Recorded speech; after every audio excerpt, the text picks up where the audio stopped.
우선 오늘 첫 번째 시간에서 먼저 여러분들하고 같이 오늘의 주제를 선명하게 하기 위해서는 두 가지를 먼저 선행을 해서 언급하고 그 다음에 본론으로 들어가는 것이 순서일 듯 싶습니다.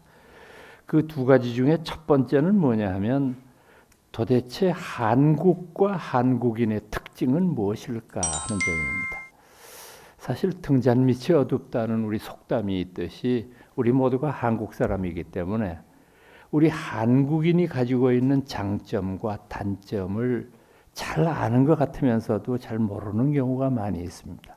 그래서 저희가 한국 철학을 문제 삼기 위해서는 먼저 한국이라고 하는 나라의 특수성과 보편성을 언급하는 것이 순서일 겁니다. 그 다음 두 번째로는 그럼 한국 철학의 시원은 어디냐? 한국 철학이 어디서부터 시작되었느냐? 이제 여기까지로 대략 첫 시간을 말씀드리고 난 다음에 이제 두 번째 시간부터는 한국 불교 철학의 특징 그리고 그것이 오늘 주제인 글로벌화하기 위해서는 어떻게 해야 되겠는가 하는 점을 주제로 말씀드리려고 하는 것입니다. 오늘 말씀드릴 주제가 상당히 사실은 무겁고 또 자칫 잘못하면 되게 재미없어 가지고 졸릴 그런 가능성도 있는데 될 수 있으면은 쉽고 또 될 수 있으면 재미있게 말씀드려 보도록 노력하겠습니다. 제가 그 한국적인 특수성에 대해서 지금 말씀드렸는데 한국적인 특수성을 연구하는 데에는 대략 세 가지의 방법이 있습니다. 첫 번째는 뭐냐면 문화적인 접근입니다. 한국 사람이라고 하는 나라에 대한 문화적인 접근. 문화적인 접근을 하려면은 언어가 제일 중요하고 그 다음에 생활, 그 다음에 건축이나 무슨 갖가지의 어떤 그 문화 형태들 이런 것을 따져 들어가 보는 방법이 있습니다. 두 번째의 접근 방법은 환경 지리적인 특성을 살펴보는 겁니다. 여러분들 아시다시피 한국은 반도 국가하고 대륙의 끝에 살짝 붙어 있는 자그마한 나라입니다. 그렇기 때문에 땅이 굉장히 좁고 인구는 많습니다. 이런 나라의 국민적인 특수성이 중국이나 미국과 같은 대륙 국가와 똑같을 수도 없고 비교하기도 어려울 정도로 다르죠. 그러니까 환경 지리적으로는 한국 사람은 어떤 특징이 있는가 하는 것을 따져보는 방법입니다. 세 번째가 뭐냐 하면은 역사적인 접근입니다. 한 나라가 2000년 이상을 운영 유지되어 오는데 도대체 이 나라는 어떤 역사적인 경험을 가지고 있느냐. 국난이라고 부르는 어려운 일을 당했을 때 이 나라는 어떻게 헤쳐나갔는가. 또 어떻게 좌절했는가 이런 걸 따져보는 방법이죠. 그래서 제가 말씀드린 이 세 가지 방법을 가지고 한국적인 특수성에 접근해 보도록 하겠습니다. 사실 여태까지는 지금 말씀드린 제가 이런 것에 관한 연구가 한국에 대한 것이 제일 부족했고 다른 나라들에 대해서는 상당히 연구가 진전이 된 상태입니다.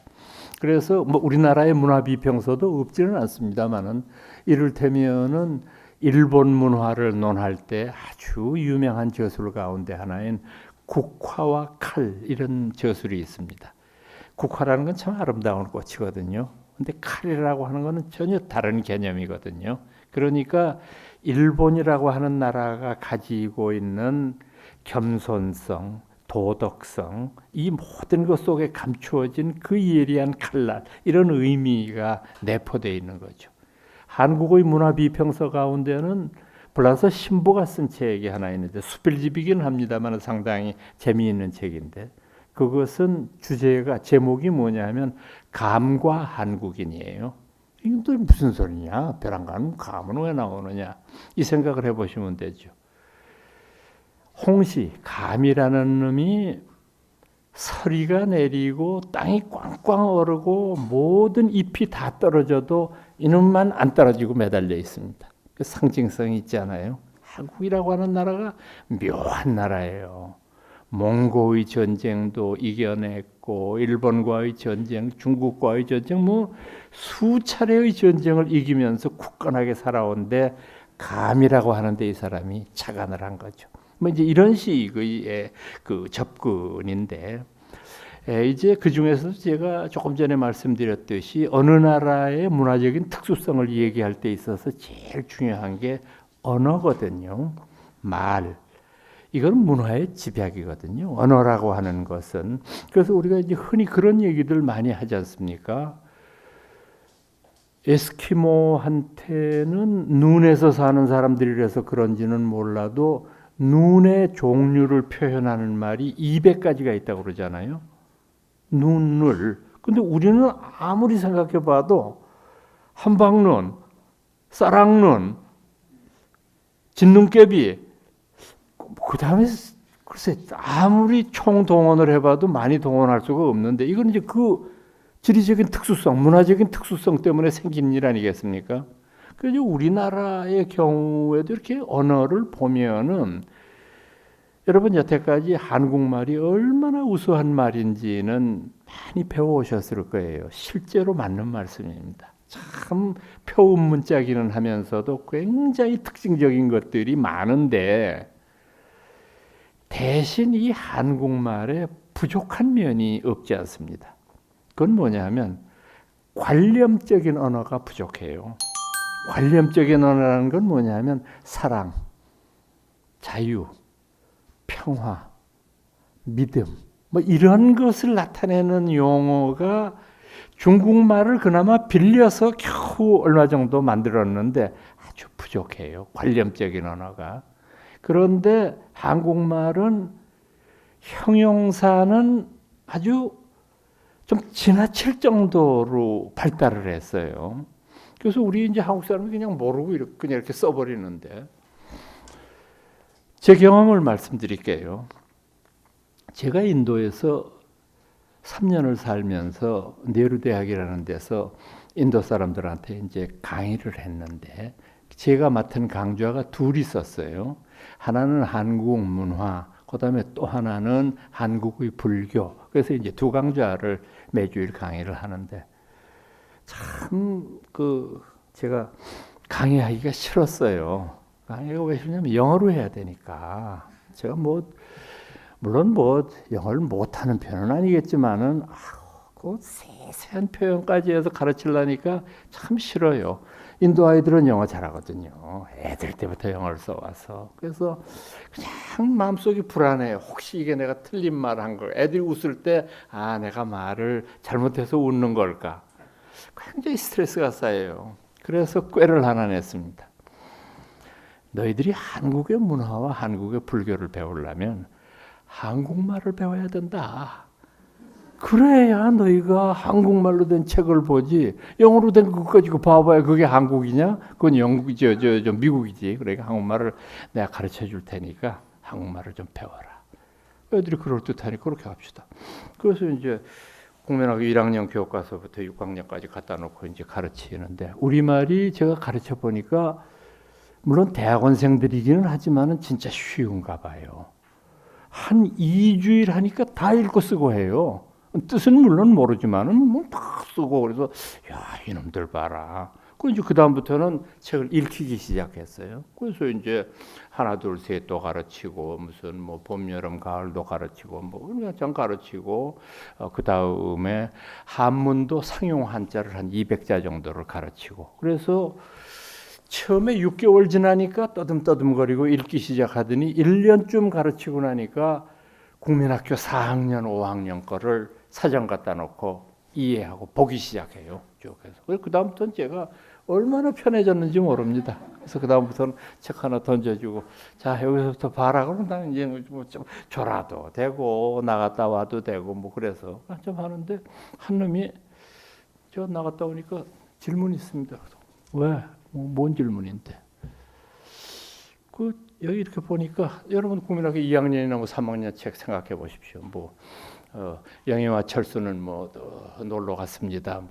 들녘에는 신누런벼가 고개를 숙이고 있었습니다. 이런 것들이 쭉 이제 나오는데 그 중에서 이 신누렇다는 표현이 뭔지를 잘 모르겠다. 이게 신누렇다. 그래서 설명을 했어요. 노랗다는 개념 중에서 조금 더 깊은 뜻을 가지고 있다. 제가 이렇게 말을 하다가 보니까 노랗다, 누렇다, 신누렇다, 샛노랗다, 노릇끼리하다, 노리스림하다.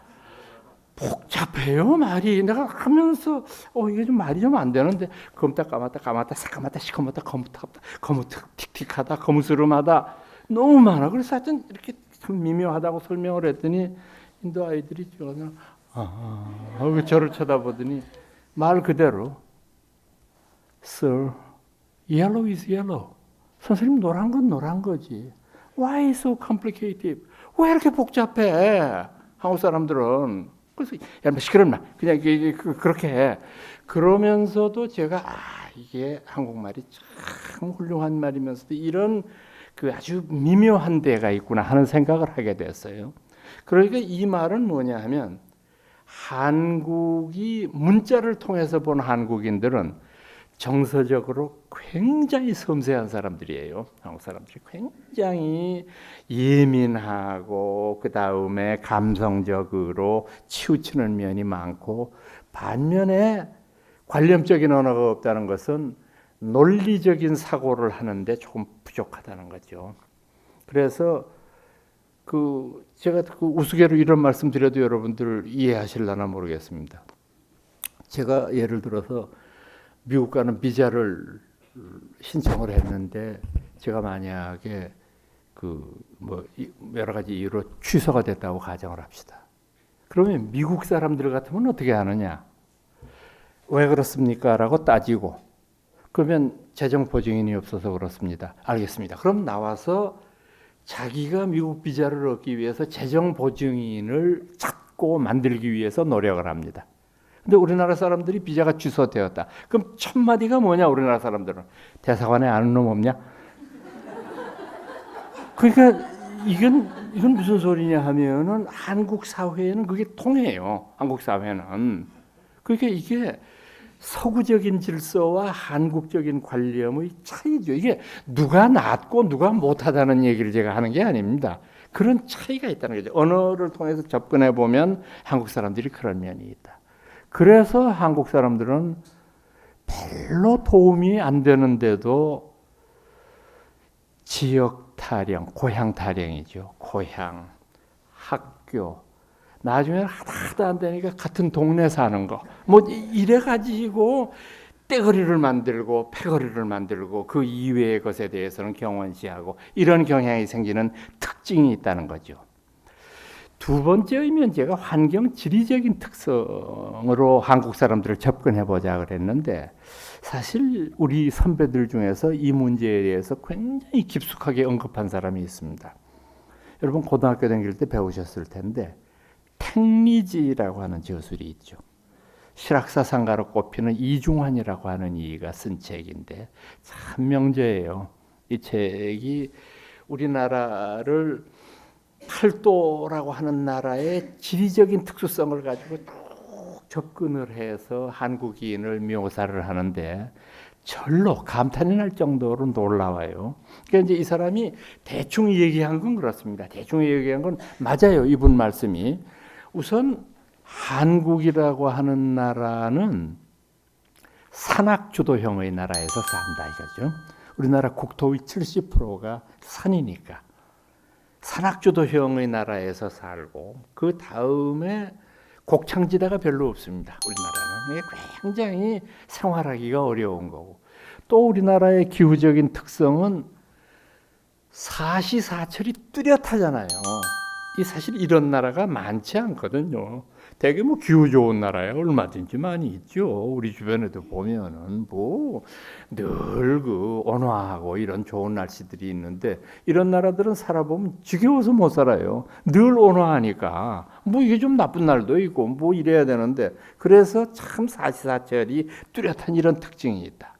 그 다음에 지역별로 봤을 때에도 편차가 상당히 심한데 이 사람은 이제 여러분들이 특히 좋아하시는 명당이라고 하는 조건을 다음과 같이 꼽았습니다. 우리나라에서 제일 사람이 살기 좋은 곳이라고 말하는 그 명당이라고 말하는 데의 조건은 뭐냐? 첫째, 교통이 좋아야 돼요. 아무리 좋은 곳이라고 할지라도 외진데 떨어져 있다거나 교통이 그 사통팔달이 되지 않으면은 발달할 수가 없다. 그죠? 두 번째로는 특산물이 있어야 돼요. 특산물이 그 나라만 그 고장만 자랑할 수 있는 뭐가 있어야지 어디 가나 다 있는 거 있으면 그거는 뭐 생산면에서 실패할 수밖에는 없으니까. 세 번째로는 그 고장에 자기가 그 우리가 좋아하는 그 고장에 명승고적이 있어야 돼요. 그러니까 좋은 절이 있다든지 아니면은 참 아름다운 폭포가 있다든지 뭐 이런 게 있어야 돼요. 네 번째 마지막으로 인심이 좋아야죠. 사람이 사는 데니까 인심이 아주 괴팍하면 그거는 좋은 데라고 말할 수가 없다는 거죠. 이 네 가지 조건을. 그래서 제가 그 네 가지 조건을 보면서 현대판 택리지를 쓰려면은 여기 조금 첨가시켜야 될 게 하나 있다. 다섯째, 학군. 그 적어도 뭐 이 정도는 돼야지 여기. 지금 여러분들 계시는 참불선언 정도의 학군은 돼야지. 그러니까 학군이 얼마나 중요한 데냐라고 하는 거. 그 다음에 뭐 교통편에도 다 포함이 되지만은 지하철하고 이것이 완전히 결정적인 것이 되는데 이런 것들을 포함시켜야 되겠구나 생각을 했는데 이중하는 이렇게 말했습니다. 지금 말씀드린 그런 조건으로 맞추어서 봤을 때 한국 사람들은 몇 가지의 특징이 있다. 1. 장점입니다. 참 유하다. 부드러워요. 한국 사람들은. 모질지가 못해요. 부드럽게 이렇게 모든 일을 잘 해결하려고 한다. 그런데 부드러운 대신에 단점이 있어요. 단점은 뭐냐? 조급해. 그냥 단번에 어떻게 뭐를 처리하려고 뭐 10년, 20년 이건 아주 한국 사람들한테는 관심 없는 얘기예요. 그냥 눈앞에. 여러분 이것이 남의 얘기라고 생각하지 마시고 한국에 들어온 불교를 비롯해서 종교를 한번 생각을 해보십시오. 종교의 가장 중요한 비중 가운데 하나는 현세에서의 문제만이 아닙니다. 죽은 후의 세계도 굉장히 중요해요. 내세는 어떻게 될 것이냐. 그런데 한국이라고 하는 나라에 들어온 종교는 불교건 기독교건 뭐건 가릴 것 없이 내세에 대한 관심은 아주 희박하죠. 당장 지금 여기서 눈앞에서 뭐가 전개가 되고 벌어져야 돼. 그래야 이게 훌륭하지. 먼 미래의 일은 별로 관심이 없다. 이것이 전부 조급함에서부터 비롯되는 거다. 이렇게 보는 거죠. 그 다음에 또 하나의 단점은 뭐가 있느냐 하면은 이 조급한 거하고 직접 관련은 없는 거지만은 도량이 좁아요. 한국 사람들이. 좀 속되게 표현하면 소갈머리가 아주 작아. 그러니까 이게 100년, 1000년의 세월을 이렇게 보는 이런 안목이 부족하고 아까 말씀드린 것처럼 뭔가 이렇게 그냥 속에 뭘 넣어놓지를 못하고 이걸 그냥 다 밖으로 그냥 뱉어내고 싸우고 그냥 이제 이런 식의 형태들. 그 여러분들 요새 그런 이야기들 많이 들어보셨지만 이웃 나라이면서도 일본하고 참 달라요. 일본 사람들 그 생각하는 것들을 보면은 뭐 그 미리 예측하기는 했습니다만은 평균 수명이 늘어남으로 말미암아 이혼율이 높아질 것이다. 그건 뭐 필연적으로 그는 다가오는 결과라고 예상을 했는데 일본 사람들 요새 보면은 별별 일이 다 많잖아요. 이혼하는 것도 뭐 요새는 또 졸혼이라는 표현을 쓰대. 뭐 졸혼 뭐 그다음에 뭐 잠시 뭐 멈추는 뭐 이런 것들. 또 요새는 또 유행하는 것이 하네다의 이별이라고 하는 게 있습니다. 그건 뭐냐 하면은 내외가 아들 신혼여행 보낼 때 하네다에서 만나가지고 이제 신혼여행 떠날 때 포옹하고 잘 가라 그러고 나와서 안녕 그러고 각각 다른 차 타고 헤어지는 거 이걸 이제 하네다의 이별이라고 그러는데 참 일본 사람들을 보면은 무서운 데가 있어요. 일본 여자들 뭐 굉장히 남성들에 대해서 순종적이고 실제로 그렇습니다. 실제로 한국 여자들은 보면은 저게 왜 사나 싶을 정도로 그렇게 이제 남존여비적인 사고가 강한데, 요새 이게 굉장히 일본에 유행하는 것이 뭐냐 하면은 저녁 먹고요, 내외가 애들 다 뭐 치우고 양주부만 사시니까 저녁 먹고 그 다음에 다 밥상 치우고 설거지 다 하고 그러고 앉아서 단정하게 신랑 앞에 무릎을 꿇고 앉아서 그동안 참 신세 많이 졌습니다. 그걸로 끝이야. 그걸로 끝이야. 무슨 뭐 울고 불고 도장 찍고 말고도 없어. 그걸로 끝이야. 그리고 싸놓은 보찜 미고 나가면 끝이야. 거기서 구태여 곪지를 필요 없는 게 숟가락 젓가락까지도 반으로 나누도록 돼 있으니까. 우리나라도 그래요. 결혼 이후에 축적한 재산은 그건 무조건 반이니까. 연금도 무조건 반이고요. 뭐든지 반이니까. 그러고서 이제 자기 인생 살겠다고 하는 건데, 이게 참 어떤 의미로 보면 무섭지 않습니까? 여러분들 평생을 그래도 같이 산 마누라인데, 그래도 좀 귀띔이라도 좀 해줘야 될 거 아니야. 나는 네가 밉다든지, 나는 네가 꼴 보기 싫다든지 뭐 아무도 없어요. 그러니까 이것이 정말 한국 사람과 일본 사람이 가진 근원적인 어떤 차이인 것 같아요. 그래서 그런 면에서 보면 한국 여자들은 참 순진하기도 하고 이제 굉장히 의리도 있고 이런 편이라는 거죠. 그래서 이 환경지리적인 특성으로 하나만 더 말씀드리면은 사계가 뚜렷하기 때문에 한국 사람들은 참 부지런합니다. 왜 부지런하냐? 부지런하지 않으면 죽거든.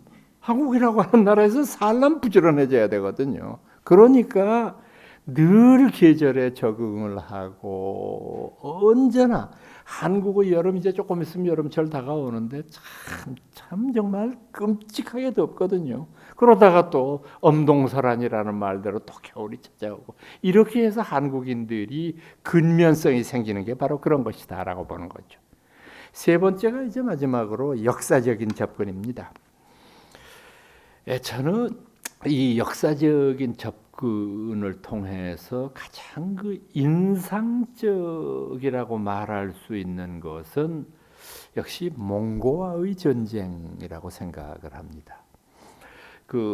여러분들 여성들은 특히 특별한 관심이 없으셨겠지만은 이 몽고가 인류의 역사에 존재했던 모든 군대 중에서 제일 강하거든요. 몽고군이. 그러니까 세계의 절반을 점령하지 않습니까? 유럽 다 짓밟고 그 어마어마한 중국 대륙 짓밟고 이제 이렇게 해서 세계를 거의 석권하다시피 한 나라인데, 이 몽고군이 이길 수 있는 비결이 몇 가지 있습니다. 그 비결 중에 첫 번째는 뭐냐 하면은 식량 보급로가 필요 없는 종족이에요. 그러니까 여러분들 한번 생각해 보세요. 이 동양의 전쟁에서 여러분들은 뭐 삼국지나 무슨 이런 것들 보면서 20만 명을 일으키고 100만 명을 일으키고 그것만 신나서 보시지만은 그 사람들 밥 한 번 먹는 거 생각해 보세요. 그 사람들 밥 못 먹으면 싸움 못 해요.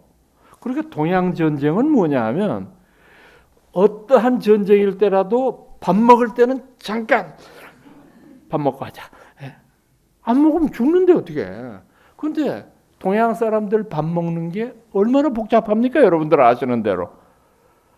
쌀 씻어야지. 쌀 안 쳐야지. 반찬 만들어야 될 거 아니에요. 간을 해야 될 거 아니에요. 한국 사람처럼 찌개 좋아하면 국물에다 끓여야 된다고 또. 그러니까 밥 먹느라고 끝나는 거야. 동양전쟁이라고 하는 것은. 그러니까 여러분들 생각해 보세요. 이게 다른 나라를 점령을 했다. 그게 문제가 아닙니다. 보급로를 어떻게 확보하느냐 하는 게 문제예요.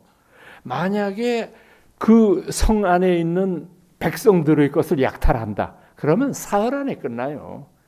모든 백성이 게릴라가 되잖아요. 근데 그거 뺏겼으니까 나쁜 놈들 밤만 되면은 무기고 습격하고 어떻게 살아요? 못 살죠. 그러니까 절대 뭐 침략군들이 의로와서 그런 게 아니에요. 지가 살라고. 민간인은 건드리지 마라. 민간인 건드리면 내가 죽인다. 하니까 그다음에 자기가 먹을 게 있어야죠. 그러니까 이제 보급로에서 그러니까 패한 나라는 어떻게 하느냐? 도망가고 난 다음에 보급로만 차단하면 돼요. 아주 저절로 굶어 죽는데 뭐. 그런데 몽고 군사는 주식이 말고기예요. 이 말고기를 소금에 절여가지고 온 몸에다가 감고 댕기기 때문에 병사 1인이 15일분의 식량을 가지고 댕기는 거예요. 먹을 때도 아까 제가 말씀드린 대로 다른 나라는 먹는 게 그렇게 복잡한데 이 나라는 칼로 비워서 씹으면서 전쟁하는 거예요. 그 이걸 어떻게 당하냐고. 못 당하는 거예요, 이거를. 두 번째는 몽고인들이 쓰고 있는 초토화 전술이라고 하는 겁니다. 6.25 때 미군들이 그걸 한번 써가지고 굉장히 욕을 먹은 적이 있어요. 초토화라는 건 뭐냐면은 점령을 하려는 게 아니라 여기서부터 적 진지 100리까지를 들어가면서 그 사이에 풀 한 폭이 남기지 않고 사거리 없애버리는 거예요. 그거 퇴근해버리는 거예요. 그러니까 기가 막히는 거예요. 농사 짓는데 농사 다 망쳐놓고 거기 사는 사람 다 죽여버리고 뭐 어떡하란 말이에요 이게. 그러니까 몽고는 초토화 전략 때문에 공포의 대상이 되거든요. 누구든지 감당을 할 수가 없잖아요. 유럽도 그렇고 우리나라도 그렇고 중국도 그렇고 정착민들이 사는 데인데 이놈들이 들어와가지고 초토화 전략을 쓰니까 이길 수가 없잖아요. 그런 이유 때문에 몽고가 세계를 석권했는데 티베트 야사에 나오는 기록입니다. 티베트 부근에서 유럽을 건너가기 위한 몽고의 군사와 적진이 맞부닥친 적이 있는데 거기서 이제 대결을 벌이는데 이 전투에서 징기스칸의 손주가 죽었어요. 이 전투에서. 그러니까 징기스칸 군은 어떻게 하느냐 하면은 자기네 병사 한 명이 죽으면 상대방 병사 10명을 죽입니다. 자기네 부장이 하나 죽으면 100명을 죽여요. 중대장이나 대대장급이 하나 죽으면 상대방 1000명을 죽입니다. 그런데 지금 징기스칸의 손주가 죽었으니까 이 일을 어떻게 하면 좋습니까? 이럴 경우에. 그 징기스칸이 뭐라고 명령을 내렸냐 하면은 이 지역에 기어댕기는 것이 없도록 하라 그랬어요.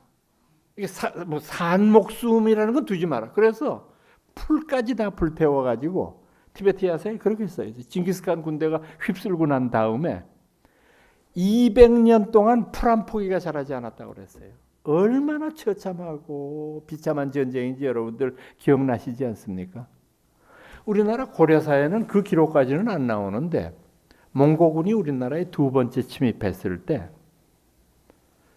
충주 전투라는 게 있었습니다. 당시 수도인 개성이 함락되고 이제 공성이 남쪽으로 피신하면서 충주 참 거기가 옛날부터 유명한 데 아닙니까?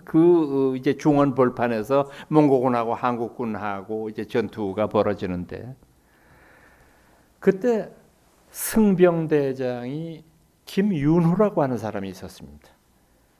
이 사람이 승군을 이끌고 그 전투에 참여했는데 이 김윤후라고 하는 승병장이 아주 명궁입니다. 활을 잘 쐈던 사람이에요. 그래서 이 사람이 전투 중에 적장을 노려가지고 화살 한 방으로 적장을 죽여버렸어요. 그 몽고군의 총 지휘관 이름이 뭐냐 하면 살레탑이었어요. 살레탑이라고 하는 이가 승병장 김윤후의 화살 한 방으로 즉사합니다. 그러니 뭐 몽고군이 지리멸렬하죠. 승리를 거두는데 그런 논리로 따지면 한국군이 10,000명이 죽었어야 돼요. 그 논리로 따지면은 얼마나 처참했겠어요. 그런데 그 몽고의 정복전쟁 30년 동안에 살아남은 나라는 한국 사람밖에 없어요.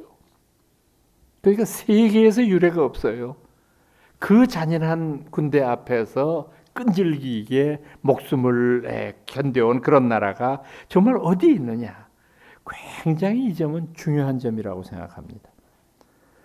여러분 분명하게 인식을 해야 되는 것이 군대가 강하면 나라가 강하고 군대가 약하면 나라가 망할 것 같은데 여러분 그렇지 않습니다. 몇 가지 실례를 들어볼까요? 로마는 멸망할 때까지 세계의 최강이었어요. 로마 군대를 당해낼 사람은 지구상에 없었어요. 그만큼 강했어요. 그런데 힘없이 멸망하지 않았어요. 2차 세계대전 때 롬멜의 독일 기갑보다는 이거는 천하의 무적입니다. 그런데 그냥 뻥 구멍 뚫린 듯이 무너져 버리거든요. 러시아의 발틱 함대 정말 무적 함대 오직해야 무적 함대입니까? 200년 동안 진 적이 없으니까. 그런데 우리나라의 황해 앞바다에서 그냥 일본군 해군에 그냥 단칼에 그냥 무너져 버리거든요. 그러니까 이것이 뭘 의미하느냐 하면은 나라가 강하다는 것이 군대가 강한 것하고 동의어가 아니라는 걸 알 수 있어요. 다시 말해서 문화가 강한 민족은 오래 남습니다. 오래 살아요. 그런데 힘이 강한 것은 힘만 꺾이면 그냥 망한다는 논리죠. 이런 것이 우리나라에도 적용될 수 있는 것이다. 자, 이제 이번 시간의 말미에는 그렇다고 한다면 한국 철학의 전개와 시원을 어디에서부터 봐야 되느냐 하는 겁니다. 우선 전체적으로 제가 이제 두 번째 시간에도 마찬가지로 말씀드릴 계획이지만은 전체적으로 한국 철학을 논의할 때에는 신라 고려 때에는 불교밖에는 없었잖아요. 철학자가. 그렇잖아요. 조선 때에는 유교밖에 없었고요. 그러니까 한국 철학의 원류와 한국 철학의 글로벌을 위해서는 불교와 유교가 핵심이 돼야 된다고 하는 것은 이미 나와 있는 결론입니다. 이것에서부터 출발을 해보자. 그러면 한국 철학의 전개에 있어서 그 시원을 누구로 봐야 되겠느냐? 여러 가지 의견이 있을 수 있습니다만 저는 원광을 한국 철학의 효시라고 생각을 합니다. 원광법사. 여러분들 중학교 다닐 때부터 외우기 싫으셨죠? 세소고개. 그냥 외우느라고 그냥 혼이 빠졌었는데 그때 이것을 세소고개보다 더 중요한 게 있습니다. 그건 뭐냐 하면은 그때 임금이 진흥왕인데 진흥왕이 신라가 삼국 중에서 제일 약했잖아요. 군사적으로도 약하고 문화적으로도 약하고 어떻게 강인하게 하느냐. 문화가 하루아침에 강해질 수도 없는 거고. 물어보니까 중국하고 커뮤니케이션을 하는 게 훨씬 낫겠다.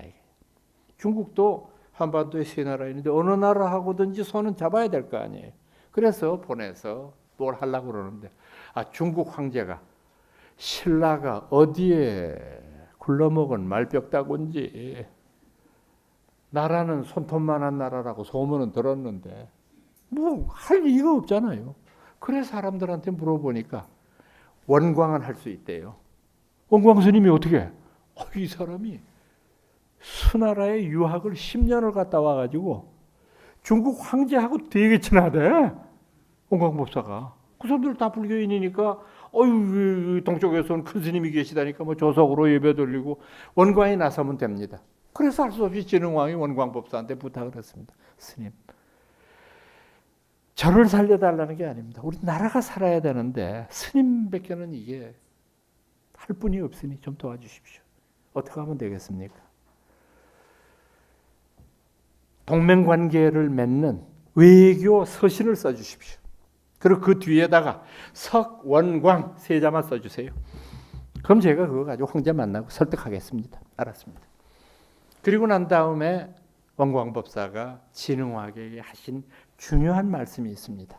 그 말씀은 뭐냐 하면 내가 살기 위해서 남을 해치는 일은 출가 사문의 도리가 아닙니다. 허나 제가 대왕의 땅에서 대왕의 초목으로 연명하고 있으니 어찌 그 명을 어길 수 있으리까? 아주 중요한 말이잖아요. 앞에는 원론이에요. 출가 사문이 불살생을 지켜야 되는 사문이 아니 중국 사람들 시켜가지고 고구려 백제 좀 멸해달라는 얘기인데 그건 난 못한다. 이게. 그런데 현실 감각으로 보면 아니 나라가 없는데 불교가 어디 있냐고 나라가 없는데 그러니 이건 현실적으로 내가 도울 수밖에 없지 않느냐. 이 이율 배반을 어떻게 해석해야 되느냐. 여러분들 나름대로 한번 생각을 해보세요. 내가 이거를 비판적으로 보면 어떻게 할 수 있겠나 이 문제를. 그래서 원광이 세속오개를 만든 것도 결국 이런 의도라고 생각을 합니다. 세속오개는 다 아시니까 생략할게요. 그런데 세속오개를 받은 귀산과 추항이라고 하는 이 두 화랑이 큰 스님한테 여쭤봤습니다. 스님, 앞에 나오는 네 개는 뭔 소린지 다 알겠습니다. 사군이충 사친이요 겨우유신 뭐 임전무퇴까지도 다 알겠습니다.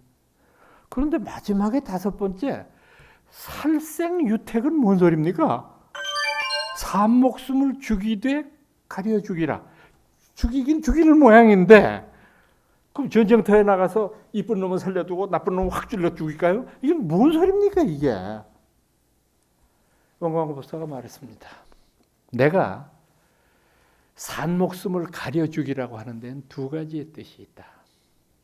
첫 번째는 택시, 시간을 가려서 죽이라는 말이다. 이게 무슨 소리냐 하면 시간을 가려서 죽인다. 아무리 미물이지만 산란철에는 죽여서는 안 된다. 새끼를 증식하고 번식할 때는 절대 죽여서는 안 된다. 그 다음에 한 달에 5번 있는 제일날에는 죽이면 안 된다. 여러분들 아시는 대로 제일이라고 하는 날은 우리 불가에서는 사천왕들이 우리 주변에 오셔서 그날 하루 여러분들을 점검한답니다. 오늘 하루 내가 얼마나 거짓말했나, 오늘 하루 얼마나 도적질했나, 뭐 이렇게 해서 다 적어가지고 입력을 딱 시켰다가 이제 염라대왕한테 끌려가시면은 탁 클릭하면 다 나와 그냥. 그냥 뭘 못이 어디 나쁜 짓 하고 그래서 고로 당신은 지옥으로 가셔. 이제 이렇게 되는 거를 결정하는. 이게 뭐 생각해보면 황당무계한 얘기 같은데 결코 황당무계한 얘기가 아니죠. 불자라면 360날을 출가자처럼 360날을 부처님처럼 살아야 돼요. 근데 그게 어려워 현실적으로. 그러니까 담은 한 달에 며칠만이라도 일주일에 한 번만이라도 좀 나쁜 일을 덜 하고 착한 일을 하도록 노력하자 이 말 아니에요. 그걸 갖다 무슨 미신이니 뭐 사천왕 온 거 사진 찍어놨냐 있다고 소리하네. 그러니까 이거는 매우 잘못된 생각. 그게 때를 가려 죽이라는 게 그거다. 두 번째 뜻은 뭐냐? 물건을 가려서 죽여라. 사람이 짐승을 죽이는 이유는 인간을 해치거나 아니면 사람이 동물을 죽여서 잡아먹기 위해서 두 가지 이유밖에는 없어요. 그런데 아주 조그만한 거는 죽여도 먹을 수도 없고 사람한테 큰 해를 끼치지도 않아. 그러니까 아주 조그만 건 죽이지 마라. 그 다음에 가축도 죽여서는 안 돼. 집에서 기르는 소나 개나 말이나 닭이나 이런 건 죽여서는 안 돼.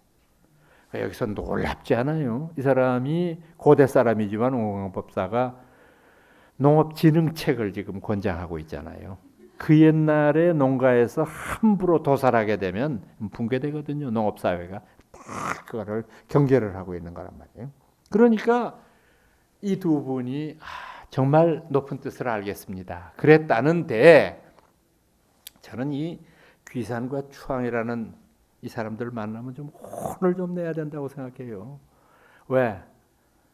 선생은 원래 묻는 걸 제일 좋아하거든요. 왜냐하면 지가 굉장히 많이 안다는 것을 남한테 과시해야 되니까. 그러면 귀산 추항이 다 안다 그러지 말고 사군이충은 무슨 뜻일까요? 이렇게 물으면 이 어른이 얼마나 자상하고 위대한 대답을 내놨을 텐데 다 안다 그러는데 뭐 싱겁게 그걸 뭐 얘기할 게 뭐 있어요. 마지막은 모른다니까 그것만 말씀하신 게 그 정도예요. 그러니 이 바보 같은 것들이 앞에 것까지 다 그냥 선생님 하나도 모르니까 저를 좀 가르쳐 주십시오. 이랬으면 정말 금과 옥조 같은 선언들이 이 안에 배어져 나왔지 않았을까 이렇게 생각을 하는데 참 좀 분합니다. 또 원광 스님의 저술이 열애장경소 같은 것들 3권 정도 있었는데 하나도 지금 안 남아 있어요. 그러니까 원광 스님 말씀밖에는 지금 남은 게 없어요. 얼마나 애통한 일이에요. 그렇지만 여러 가지의 정황을 종합해서 원광이야말로 한국 철학의 효시다. 저는 그렇게 생각을 했습니다. 자, 그럼 지금부터 두 번째 강좌 시작하도록 하겠습니다. 첫 시간에는 제가 한국적인 특수성에 대한 모색, 그리고 두 번째 단원에서 한국 철학의 시원, 원류는 원광법사로 보는 것이 타당하다 하는 말씀 드렸습니다. 오늘 이제 계속해서 원광법사의 뒤를 이은 한국 철학의 대가들에 대한 말씀을 드리려고 하는데, 신라불교를 중심으로 봤을 때 원광법사라고 하는 분하고 그 뒤를 이은 여러분들 너무 좋아하시는 원효의상, 이 두 분들 사이의 간격이 조금 길어요. 즉 원광법사라고 하는 분, 이분이 굉장히 그 장수하셨던 분이거든요. 장수하셔서 기록에는 100살까지 사셨다고 하는데, 이분은 그 530년생이신데 그 이어른이 중국에 유학 간 것이 589년이니까 그러니까 육순 때 유학을 간 거예요. 그러니까 요즘에도 아마 그 나이 되시는 분은 내가 이 나이에 무슨 공부를 뭐 이러실 텐데, 그 옛날 그 노인이 오로지 박사학위 따려고 중국을 간 거예요. 그래 가서 11년 계시고 난 다음에 귀국을 했는데, 간격이 차이가 있다는 게 뭐냐 하면 이 어른이 630년에 돌아가셨으면 원효 스님이 617년생이거든요. 그러면 원광법사 돌아가실 때 원효대사는 14살이었다는 얘기고, 의상법사는 625년생이니까 6살이죠. 그러니까 원광법사한테 이 두 분이 직접 배웠을 가능성은 없다고 봐야죠. 다만 이분들이 원효나 의상 이 두 분이 어렸을 때 얼마나 원광이 훌륭한 분이다, 나도 원광처럼 돼야지, 그런 거는 알았겠죠. 그리고 직접 배웠을 가능성이 없고, 그러면 지금 증거는 없지만, 직접적인 증거는 없지만 원광과 원효 의상을 이어주는 가운데의 징검다리 역할은 누가 했을까? 저는 자장이라고 보고 있어요.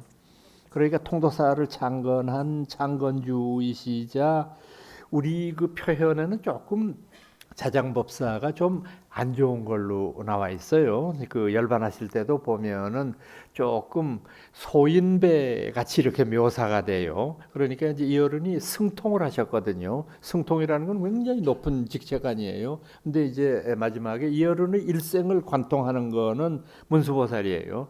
이분 중국 유학 가셨을 때도 문수보살 뵙고, 한국에 와서도 문수보살 만났고, 그러니까 아마 이것은 이 어른의 주 전공이 화엄학이다가 보니까 화엄의 주존불이신 문수보살님하고 관련이 있는 거라고 생각할 수가 있는데, 어쨌거나 간에 이분이 굉장히 그 근엄한 분으로 표현돼요. 그 기록에 보면은. 그래서 승통을 하다가 이제 그만두시고 은퇴를 해서 가랑사라고 하는 데에 가서 초막을 지어놓고 이렇게 이제 그 문수보살을 뵙기를 간구하면서 기도하면서 하루하루를 지나는데, 어느 날 남루한 옷차림을 한 그 뭐 스님도 아니고 속인도 아니고 뭐 이상한 옷차림을 한 사람이 와서, 야 여기가 자장 있는 데냐? 이러니까 아유, 왜 시자들이 기가 막혀가지고 노인을, 그것도 승통을 지내신 분인데 큰 스님이라고 그래도 시원찮을 판인데 이름을 그냥 막 부르면서, 그러니까 이게 미친놈 아니냐 싶어서 쫓아냈어요. 그랬더니 네가 뭔데 날 쫓아내냐, 너네 선생한테 가서 얘기를 해라. 그러니까 이게 비서를 잘 써야 돼요. 그러니까 이 시자가 가가지고 안 좋은 말을 할 밖에 없잖아요. 아, 왜 이상한 놈이 와가지고 그냥 큰 스님 함자를 막 부르고 그러는데 조금 설득한 것 같습니다. 그러니까 자장은 아유, 좀 이상한 사람이겠구나, 그러고 만날 필요 없다고 생각하고 쫓아냈죠. 그러니까 이제 이 사람이 허공을 향해 웃으면서 아서라, 아상이 있는 자가 어찌 나를 보랴, 아서라 아서라 그러고 휙 날아가는데 서쪽 하늘을 향해서 한 줄기 빛을 남기고 이제 날아가 버리니까 그냥 자장이 기겁을 해서 가사장섬을 수하고 막 쫓아가는데 빛을 어떻게 따라갑니까? 막 따라가다가 숨이 끊어져서 죽는 걸로 돼 있어요. 그러니까 고승의 죽음치고는 좀 그렇잖아요. 근데 이제 이거를 저희들 불교학자들은 어떻게 해석하느냐 하면은 그럴 이가 없다. 이거는 후세의 누군가에 의한 조작이다. 그럼 누군가가 조작을 했다면 누구가 했을까? 의상문화의 사람들이다. 의상문화의 제자들이다. 이렇게 저희들은 보고 있어요. 왜 그럴까? 둘 다 큰 스님들인데 왜 시기를 했을까? 그게 아니고 의상법사는 중국에 가서 중국 화엄종의 이대조인 지엄화상으로부터 법을 얻잖아요. 그러니까 이분은 중국 화엄종의 3대조임과 동시에 해동화엄의 초조죠. 해동화엄종의 제일 첫 번째 어른이시니까. 그런데 의상스님 문화가 가만 생각을 해보니까 자기네 스님보다 훨씬 앞에서 자장, 그 사람도 결코 작은 사람이 아니거든요. 근데 가서 말이야 당태종 만나고 놀고 뭐 이러다가 화엄을 해가지고 대단히 많은 그 성과를 거두었다. 이러면 자기 선생이 조금 김이 세잖아.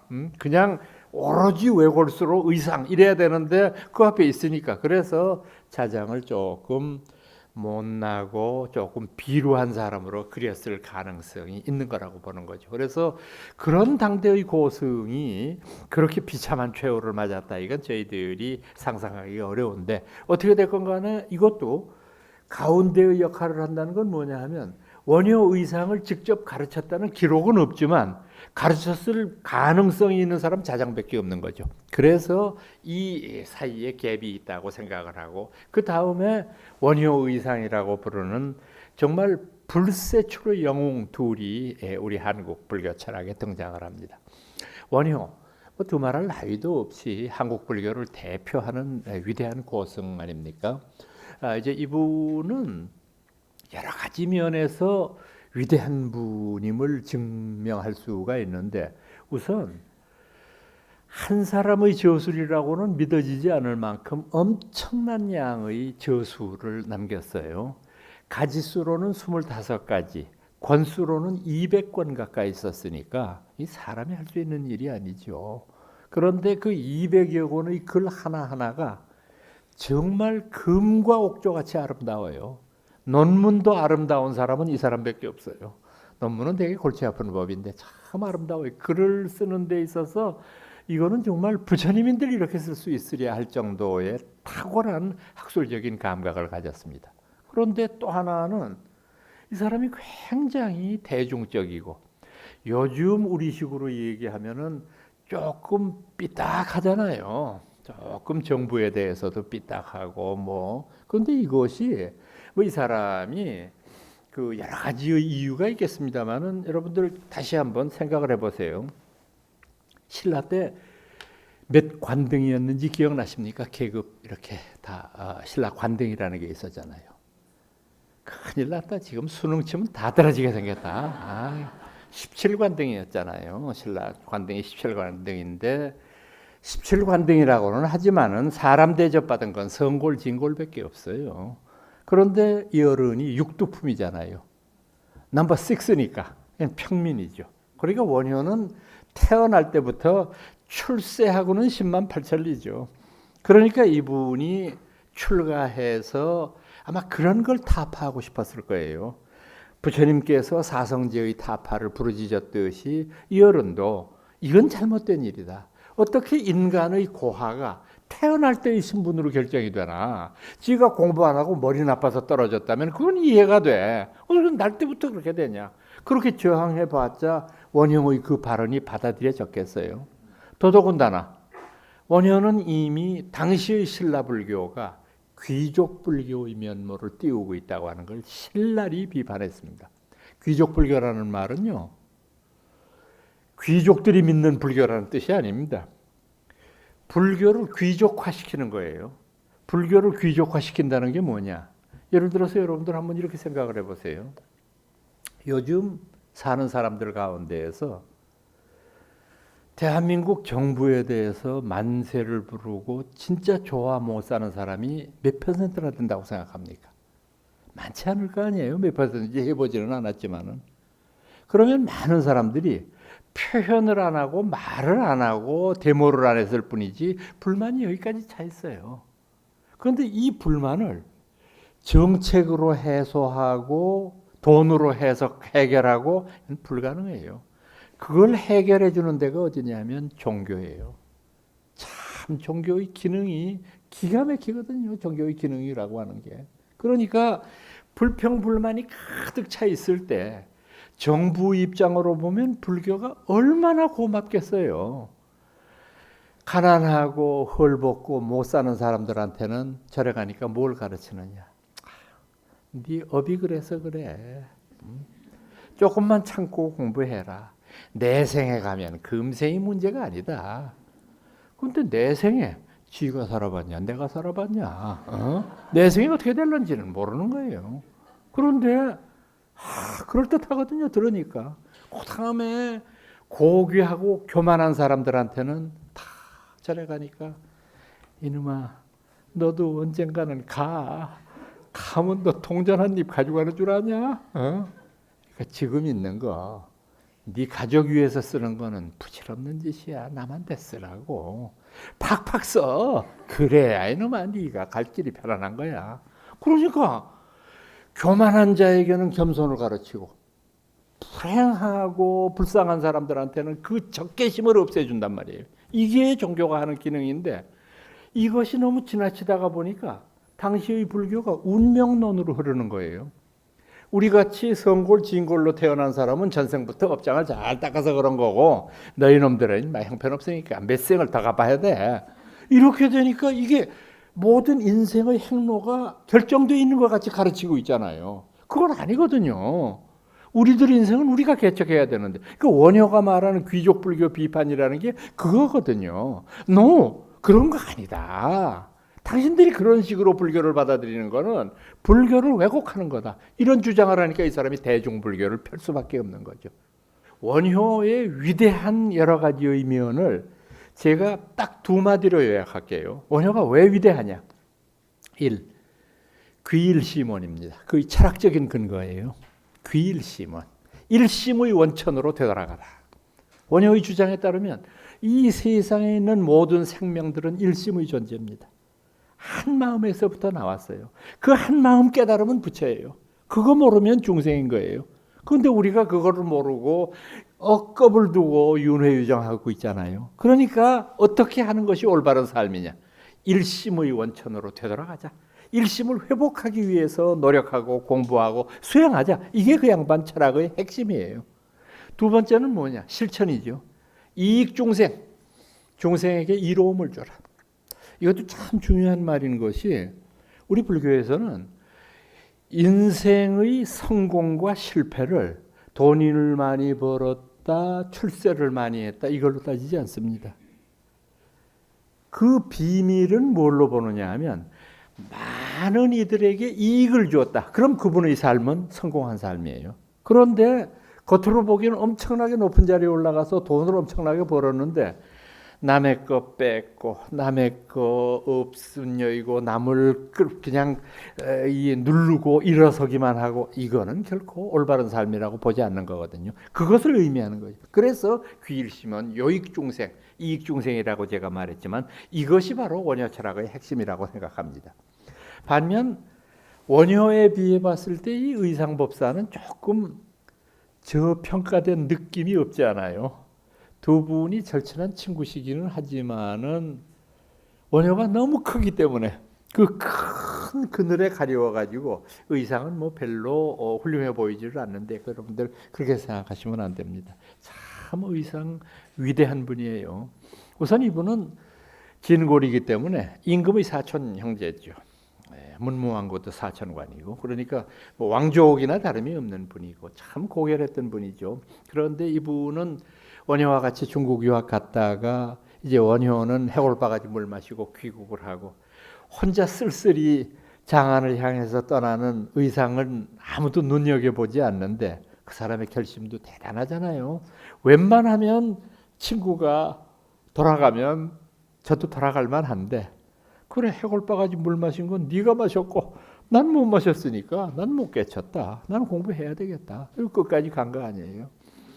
의상법사가 찾아가신 종남산 지상사라고 하는 절입니다. 아까 말씀드렸던 지엄 스님이 간밤에 꿈을 꾸니까 동쪽으로부터 휘황찬란한 구슬이 품에 안기는 꿈을 꾸고 제자들한테 오늘 귀한 손님이 오실 것 같다 하고 아침 일찍이 산문을 열어놓고 기다린즉 과연 단아한 젊은이가 들어옵니다.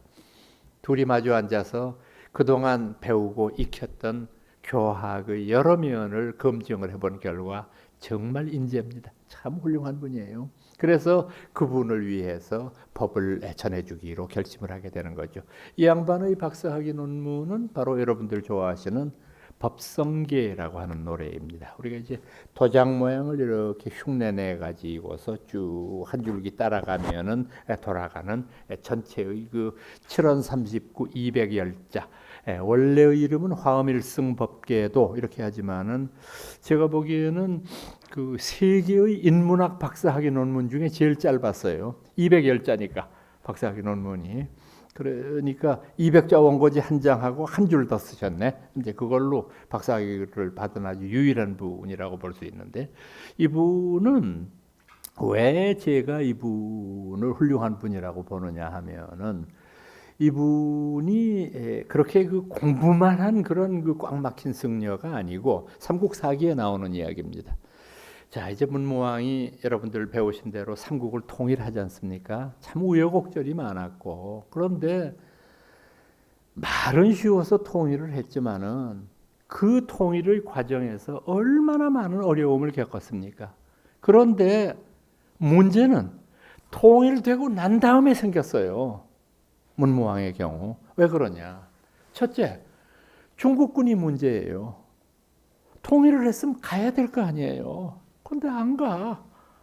안 가고 고구려의 고토에는 안동도호부, 백제의 고토에는 웅진도독부, 심지어는 한반도의 심장인 경주에 거기에도 계림도호부 탁 세워놓고 안 나가니 이게 무슨 정말 죽을 지경이잖아요. 거기에 있는 군사들 10만 명이 넘는데 밥 먹이고 월급 줘야 될 거 아니야. 우리나라가 줘야 될 거 아니에요. 어디 그뿐입니까? 반란군은 끊임없이 모반합니다. 백제 땅에서 고구려 땅에서. 여러분들 아시다시피 전라도 사람하고 평안도 사람하고 경상도 사람이 생긴 게 다르게 생겼습니까? 겉으로 보면 멀쩡해. 밤만 되면 그냥 뭐 무기고 습격하고 목닥하고 뭐 이러니 뭐 감당을 못하는 거 아니에요. 그래서 하도 화가 나가지고 이 어른이 경주에다가 24시간 통금령을 발효를 시키고 남산에다가 경주 남산에 성을 쌓기 시작했습니다. 무슨 치안이 뭐 엉망이니까 어떻게 할 방법이 없잖아요. 그때가 농번기인데 국가에서 뭐 난리가 났어요. 백성들이. 아니 세상에 문무왕이 성군이라더니 아니 통일만 되면 행복하다더니 통일되게 더 괴로워. 이게 무슨 이런 일이 있냐. 막 웅성웅성하고 군역을 피해서 도망가고 이 난리가 나니까 오죽해야 부석사에 둘러 지내시는 의상스님 귀에까지 들려요. 오죽해야 문무왕 없애야 된다고. 그때 이 어른이 그 말씀을 다 듣고 난 다음에 그때 대궐이 반월성이었잖아요. 반월성에 갔습니다. 가서 그 위대한 임금이 만나줍니까? 거적 깔고 앉았어요. 나 문무왕 좀 뵈야 되겠다. 그럼 어떡합니까? 당대의 고승이에요. 왜 그렇습니까, 스님? 그때 의상이 이렇게 말했습니다. 대왕이시여, 대왕께서 덕이 높으시면 땅 위에 금을 그어놓고 넘지 말라 하시면 개미 한 마리 넘지 못하는 법입니다. 그러나 대왕께서 덕이 없으시면 만리장성을 쌓는다고 하더라도 하루 저녁에 무너지는 법입니다. 대왕은 덕을 쌓으시렵니까? 성을 쌓으시렵니까? 미치잖아 이게 정말. 어떡하냐고. 이걸 죽일 수도 없고 말이 틀린 말이 아니고. 그래서 문무왕이 무릎을 꿇고 말씀드렸습니다. 스님, 죄송합니다. 제가 너무 생각을 짧게 했습니다. 자, 이 사람들이 모반했던 이유 뭐라고 생각합니까, 여러분들? 그거는 현지 사람들을 고용하지 않았기 때문에 그런 거예요. 뻔한 거 아니에요. 아니, 세상에 전주시장을 경주 사람을 갖다 놓고 평양시장을 안동 사람을 갖다 놓고 가만히 있습니까? 거기 있는 사람들이 뭐 어디서 굴러먹던 놈이 와가지고 말이야. 그 사람 주면 누가 뭐 나라 뛰어갑니까? 바로 인사정책 바꿨습니다. 현지인에게 주겠다. 고구려는 고구려 사람들이 하도록 하고 백전백제에서 해라. 알아서 해라. 그렇게 통치하고 그 다음에 내가 잘못했다. 세금 다 감하도록 할 테니까 열심히 한번 살아보자. 그때부터 그냥 나라가 말 그대로 하루아침에 평안해지는 길로 들어가니 참 의상이라고 하는 사람이 관념적인 지식인이 아니라는 걸 알 수 있지 않습니까? 이렇게 훌륭한 분이었다는 겁니다. 그 다음부터 문무왕이 얼마나 이 어른을 좋아하고 존경했는지 아무리 바빠도 음력 초하루 되면은 부석사 계시면 부석사로 가시고 그 다음에 범어사 계시면 범어사 가시고 화엄사 계시면 화엄사 가시고 그냥 세배하러 갑니다. 어느 날 하도 바빠가지고 도저히 못 가서 할 수 없이 다른 사람들을 대신 보내서 간곡하게 안부를 전하게 했습니다. 그런데 세배하고 돌아온 사신이 아주 가슴 아픈 보고를 합니다. 대왕님, 제가 가서 뵈니까 이 양반이 너무 검소해가지고 절에 양식도 없고 그러시기도 하겠지만은 끼니를 걸을 때가 있다고 합니다. 그러니 이게 대왕이 참 기가 막히잖아요. 의상이 어떤 분인데 끼니를 걸러 이 양반한테 하사를 하면 성품이 강직한 사람이니까 또 안 받을 거거든.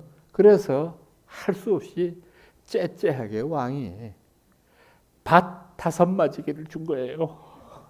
그러니까 의상 생각해서 한 거예요. 그래서 스님 검소한 분이니까 너는 안 받으실 거고 한 100마지기 보내고 싶은데 안 받으실 테니 요거 가지고 우선 끼니는 해결을 하세요. 의상이 웃으면서 말했습니다. 이거 제가 마음대로 써도 됩니까? 아니 물론 있으니 거니까 마음대로 쓰셔야죠. 대왕님, 저는 출가한 사문입니다. 온 우주를 법계로 삼고 부처님 품을 제 침실로 삼고 살아가는 초라한 출가 사문입니다. 저한테 무슨 논밭이 필요하겠습니까? 저보다 못한 사람들한테 나누어 주겠습니다. 의상보다도 못한 사람들이 있었던가 보지. 그래 불러서 단마지기 다 나눠줬습니다. 그 양반이 그런 사람이에요. 그리고 난 다음에 꼭 3년 후에 돌아가셨어요. 이 어른이. 돌아가시고 난 다음에 제자들이 큰 스님 유품을 정리를 해보니까 참 기가 막혀요. 하의 2벌, 상의 1벌, 바로 4개 1벌, 짚고 다니시던 지팽이 하나. 끝! 뭐 있어야 정리를 하지.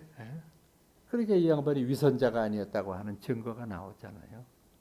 이게 보통 사람들 누구나 할 수 있는 것 같아도 참 어려운 일이에요. 이렇게 이론과 실제를 같이 한다고 하는 것이. 그래서 저는 한국의 대표적인 지성을 원효와 의상 이렇게 2분으로 꼽습니다. 그리고 제가 진심으로 존경해야 될 분들이 바로 이 2분이라고 생각을 합니다. 다만 제가 아직까지도 참 못마땅하게 여기는 것 가운데 하나는 뭐 누구 어느 특정한 사람의 책임은 아니겠습니다만은 우리 한국인들이 너무 문화적인 자존심, 지적인 면을 서양에서 많이 찾았던 것 같아요. 한국의 이런 위대한 전통에 대해서는 배워본 적도 없고 가르쳐 본 적도 없고 여러분들 어떠셨습니까? 여러분들 요새는 좀 나아졌으리라고 생각하는데 저희들 어렸을 때 같으면은 읽을 수 있는 책이 의류문화사에서 나온 거 세계문학전집이라는 거 있었고 그 다음에 민중서관에서 나왔던 한국문학전집이라는 거 있었고 그거 위에는 아무것도 없죠. 그런데 그 세계문학전집이나 또는 세계위인전 같은 거 중학교 때까지 봤는데 한번 펼쳐보십시오. 그러면 나오는 것이 에디슨, 퀴리 부인, 정말 하여튼 그건 달달 외우죠. 그런데 우리나라에 과학자가 있었는지 또 우리나라의 위인들은 처음서부터 끝까지 강감찬부터 시작해요. 을지문덕 강감찬 이렇게 나오니까 아이고 나는 군인이 제일 위대한 사람인 줄 알았어요. 원효 의상 이런 인물이 있었는지도 몰랐어요. 유일하게 안 거는 해골바가지 물 마신 거 이외에는 알 길이 없었으니까 가르쳐 주질 않았으니까. 국민학교 다닐 때 제 책받침 지금 생각해 보면 앞에는 밀레의 만종이 있었습니다. 뒤는 이렇게 열어보면은 모나리자가 있었습니다. 또는 로댕이 있었습니다. 저는 이 지구상에서 가장 위대한 조각이 로댕인 줄 알았어요. 그 생각하는 사람들보다 더 위대한 작품은 없다고 생각했습니다. 모나리자보다 더 위대한 그런 그림은 없다고 생각했어요. 미륵보살 방가 사유상 한번 생각해 보세요. 이게 지금 그 미소가 있는 것 같기도 하고 없는 것 같고 사람이 어떻게 그렇게 만드냐 사람이.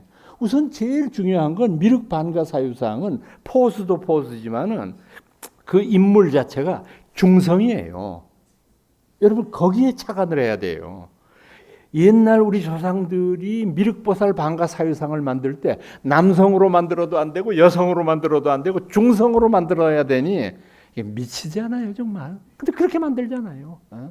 정말 칼 야스퍼스가 동경에서 봤어요. 그 한국 사람이 만들었다는 걸 모르고 그 칼 야스퍼스가 그렇게 말했죠. 방가사유상을 보고서 이 세상에서 인간이 표현할 수 있는 가장 완벽한 미소다. 이 이상은 없다.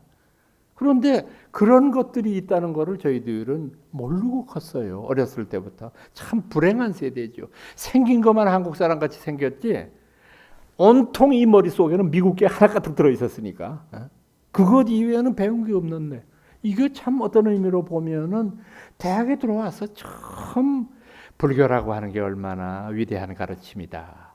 그때 속이 상하더라니까. 초등학교 다닐 때나 중고등학교 다닐 때 선생님이 한마디라도 좀 해줬으면 야, 너 석굴암 부처님 한번 가뵙고 와라. 그리고 그 감상문 좀 써내라.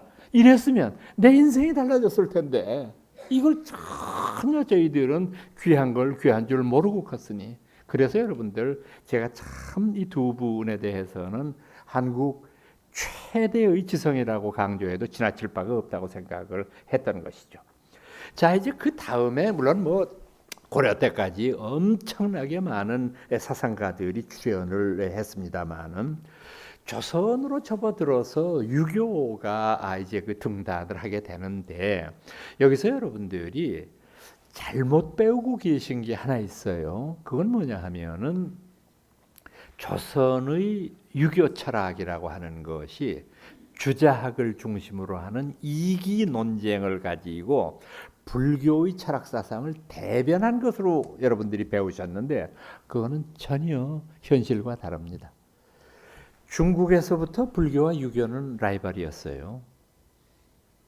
우선 유교 입장에서만 생각을 하면 불교는 외래 종교잖아요. 인도에서부터 온 외래 종교. 더더군다나 부모한테 효도하고 국가에 충성한다는 것도 없는 이런 형편없는 종교인데 사람들은 전부 불교를 좋아한단 말이에요. 그러니까 유교 입장으로 보면 어떠냐? 불교와의 차별화를 시도할 수밖에 없잖아요. 우리는 불교하고 이렇게 다르다. 그래서 이렇게 하다. 그래서 여러분들 아시다시피 공맹의 가장 중심적인 그 사상은 뭐냐 하면 생활의 예지입니다. 사단칠정이라고 부르는 것, 삼강오륜이라고 부르는 것, 이게 전부 우리는 불교와 이렇게 차별화된다. 자, 그렇게 해서 송나라 중기까지 그럭저럭 유학이 이어져 내려왔는데 불교는 끊임없이 발전하는 동력들이 많이 생겼습니다.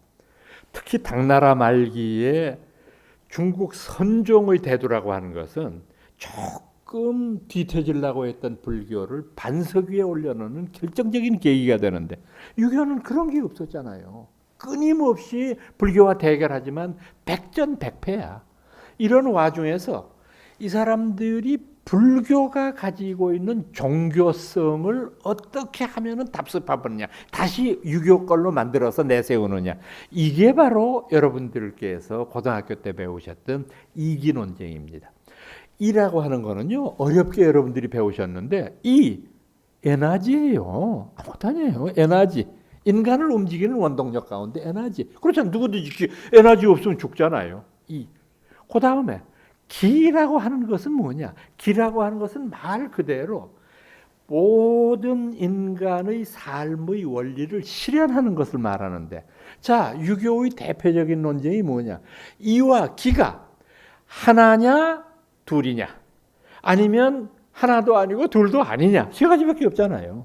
그래서 여러분들 배우신 대로 이와 기가 둘이라고 가르친 사람이 퇴계입니다.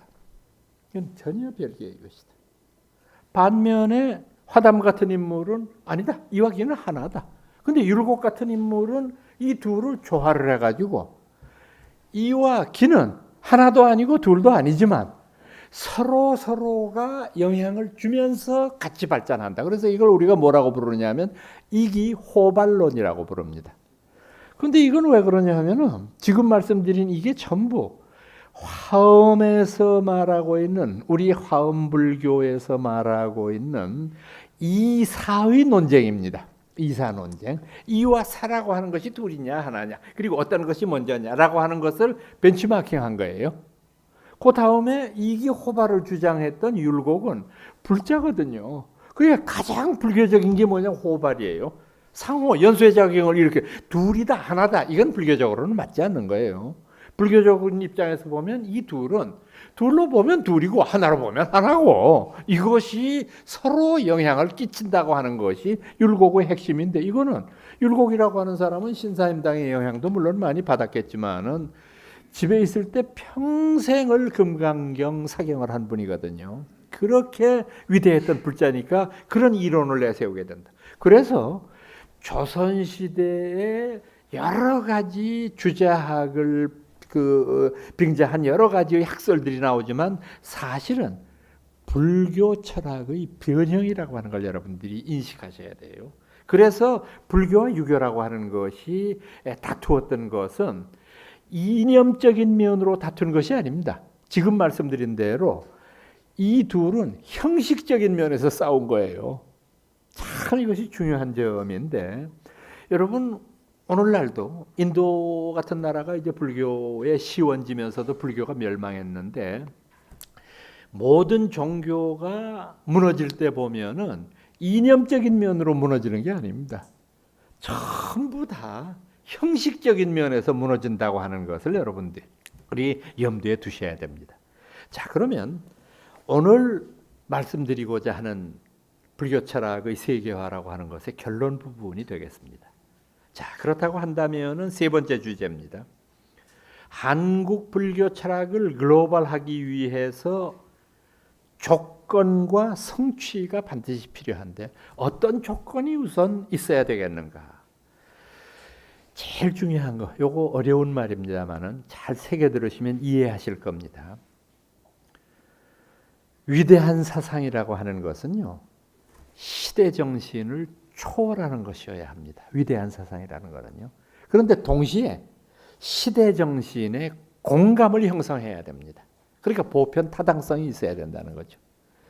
우리가 지금까지 설명했던 원광에서부터 원효의상 또는 조선에 이르기까지 모든 한국의 철학자들이 주장했던 것은 분명히 시대 정신을 초월하는 신선하고 위대함이 있습니다. 그러나 동시에 그 시대의 지식인들을 매료시킬 만한 공감대를 가지고 있었다는 거죠. 이걸 우리가 찾아내야 되는 거예요. 그래서 말을 바꾸면은 아무도 알아주지 않는데 땅에서 깨진 기와장 하나 들고서는 이게 세계 제일이다. 이건 정말 넌센스 아닙니까? 요즘에는 많이 나아졌는데 한 10년 전만 해도 텔레비전에 보면은 뭐 어디서 마애불을 하나 발견했는데 동양 최대래. 뭐가 최대인지를 모르겠어. 세계 최대래. 이거는 굉장히 국수주의적인 낡아빠진 사고방식이거든요. 그러니까 한국 불교 철학의 보편 타당성을 우리가 발견해서 그것을 하나의 구슬로 엮는 작업이 필요하죠. 그렇게 하기 위해서는 어떻게 해야 되느냐? 조금 듣기 싫으셔도 영어밖에는 대책이 없습니다. 영어를 해야 돼요. 여러분들 왜 우리 애들이 우리말도 제대로 못하는데 영어를 해야 되느냐. 제가 아까 여러분들한테 중국에 가서 활약했던 우리 스님들 말씀을 드렸는데 의상 스님 말씀 한마디만 더 드릴게요.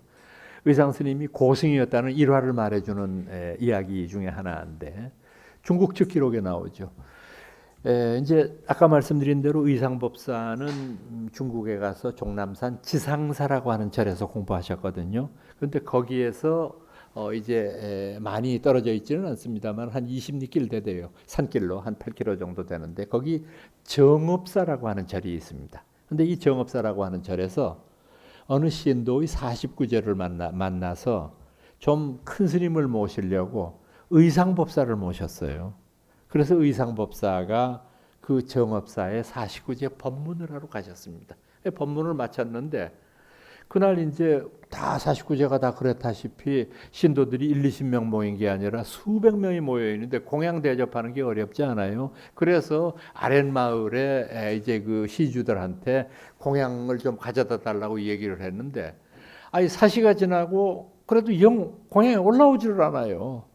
12시, 1시, 2시가 되는데도 공양에 안 오니 어떡합니까? 그래서 할 수 없이 의상법사가 그날 점심을 굶으셨어요. 그리고서 이제 지상사로 이렇게 되돌아가셨는데 가시자마자 이제 막 헐레벌떡거리고 막 사람들이 이제 밥을 들고 올라와서 왜 이렇게 늦었냐 그랬더니 신중들이 하도 많아가지고 뚫고 나올 수가 없더래. 그제서야 절의 스님들이 아이고 이 의상이라는 이가 보통 인물이 아니구나. 신중들이 하도 많으니까 이게 또 올 수가 없으니까 그 얘기가 나와요. 그런데 의상법사가 정업사에서 49제 법문하실 때 통역 세우고 하셨다고 생각하십니까? 그럴 리가 만무하잖아요. 제가 좀 과장하면 중국 사람보다 더 중국말을 잘했을 거예요. 그러니까 의상의 가르침이 중국에 먹히는 거죠. 요즘도 마찬가지예요. 참 저는 각산 스님이 여기 계시지만은 참 속상한 게 우리나라의 큰 스님들이 선법이나 도나 법에 있어서 정말 요즘 세계의 스타들에 비해 봤을 때 떨어지지 않아요. 그 도의 경지가. 그런데 한 놈도 안 알아줘. 그건 왜 그럴까? 영어를 못하니까 그런 거예요. 이유는 하나예요. 아무것도 없어요. 영어를 할 줄 안다 모른다에 따라서 글로벌이냐 아니냐가 결정이 되는 거니까 요즘 참 많이 좋아졌어요. 젊은 스님들 영어도 잘하고 영어책도 많이 나오고 참 좋아졌는데 아직 멀었어요. 어떻게 하든지 우리가 영어로 쓰고 읽고 말하고 이것이 자유자재로 되고 한국 불교에 대한 것이 많은 이들에게 알려져야 된다고 생각을 합니다. 마지막으로 한 말씀을 더 드리겠습니다. 지금 말씀드린 한국 철학의 세계화를 위해서 제일 절실한 것은 뭐냐 하면 우리 불자들의 관심과 호응입니다. 바로 나 같은 사람, 여러분들 같은 사람, 부처님 좋아하고 부처님 사모하고 부처님 가르침대로 살려고 노력하는 이 우리 모든 사람들의 원력이 모여서 한국 불교의 세계화를 이루는 것이다. 이렇게 여러분들이 인식을 하셔야 됩니다. 여러분들 오늘 두서없는 말씀 드리다가 보니까 벌써 이렇게 오랜 시간이 다 흘러버렸습니다.